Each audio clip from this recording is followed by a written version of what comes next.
İsrailin Haaretz nəşri yazır ki, ABŞ Trumpın müharibədən sonraki planı çərçivəsində Azərbaycanı Qaza zolağındakı vəziyyətə nəzarət edəcək beynəlxalq qüvvələrin tərkibində daxil etməyə çalışır. Məqalədə deyilir, Vaşinqton, İsrail və Türkiyə ilə olan əlaqələrinə görə Azərbaycanı beynəlxalq sülhməramlı qüvvələrdə iştirak üçün əsas namizəd kimi görür.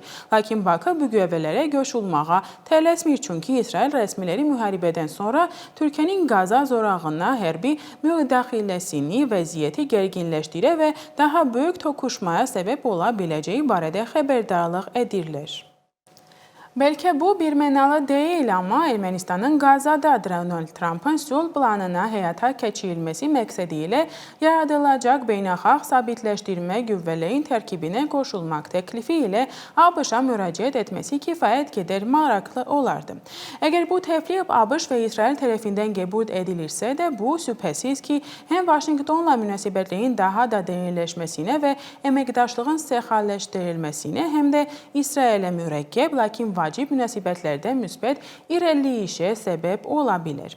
Eyni zamanda ABŞ-ın razılığa olsa belə, İsrailin məsələn Türkiyə və Fransa nümayəndəsində olduğunu kimi Ermənistanın iştirakından imtina etməsi də mümkündür.